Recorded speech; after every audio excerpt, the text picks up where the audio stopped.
My name's Dan Tewson. I work for Natural England as a farm advisor, and this film's about our Stour Valley to Stone Street Nature Recovery Network, working with farms over long timescales to build a new landscape of species-rich grasslands.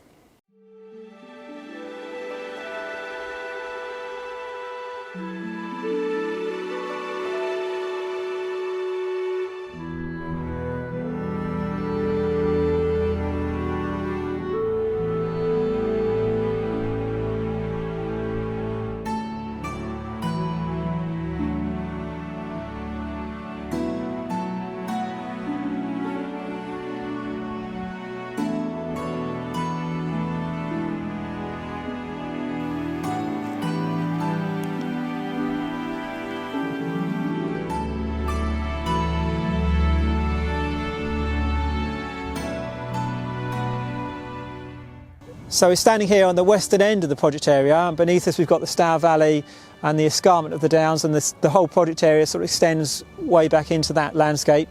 And this is a typical field where we're doing this sort of one-to-one work with farmers, reverting arable land back to these flower-rich grasslands. This has been sown with a wildflower mix, but we've also got harvested species that have been sown in as well, and things like wild marjoram, wild thyme and devil's spit scabious are now beginning to build and diversify this field.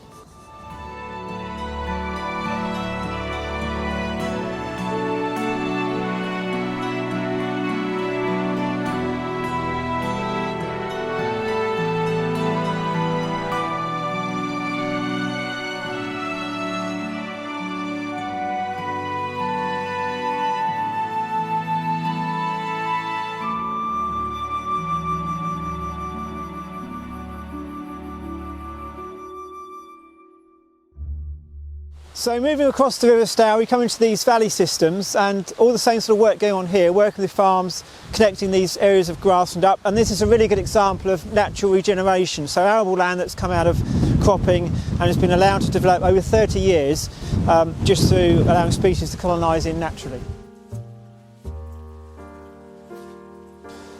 Dropping down into this next valley system, we've got exactly the same sort of thing going on here. Long-term arable reversion, came out of arable cropping in the 1990s, and now a really well-developed species-rich plant community. A lot of flowers here in the sward, a lot of tall grass as well, and that's really important for a species known as black vein moth, and that's a rare species in the country, and that's now colonised this whole area. And it just shows how one-to-one working with farmers over long timescales can deliver for species recovery. As we move further up into these valley systems, we've got exactly the same sort of work going on, focusing on arable reversion, getting this species diversity into them so that the whole landscape becomes connected.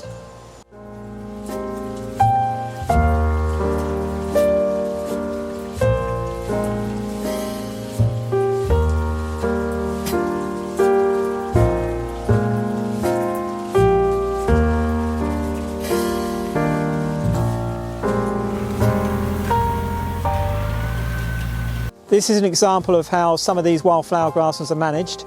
Those that aren't hay cut, for example, can often be browsed down by cattle, sheep and horses. These are conic horses grazing off this big wildflower grassland at the end of the season.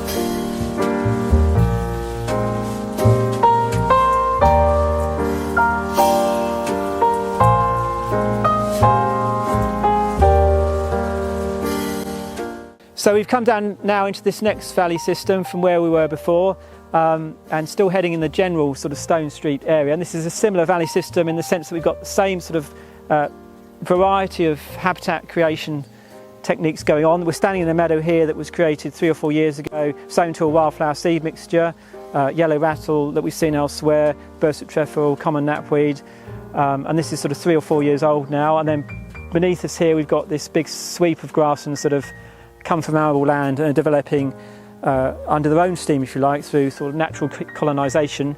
And then below us here, another example of these extra sort of supplementary bits that we use to just fill the gaps, if you like. And this is an area of legume herbal ley, just to help increase that sort of insect diversity and insect abundance.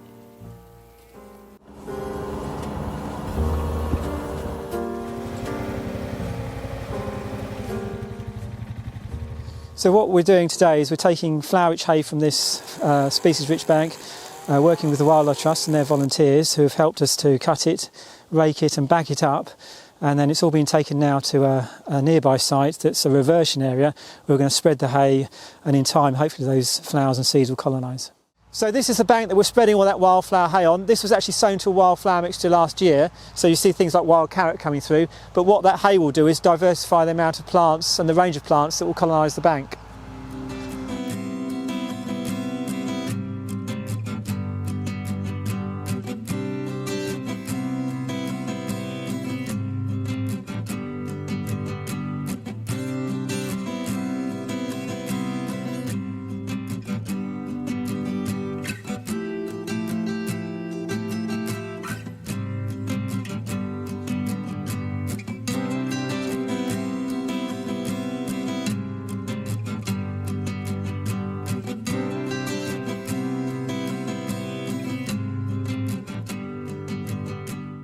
Moving into the next door field, we're in another arable reversion area, and this has been seeded with a wildflower mixture about 8 years ago. Similar range of species, but also here now we've got species like kidney vetch, which is colonising, which is really good obviously for the small blue butterfly, which is just next door.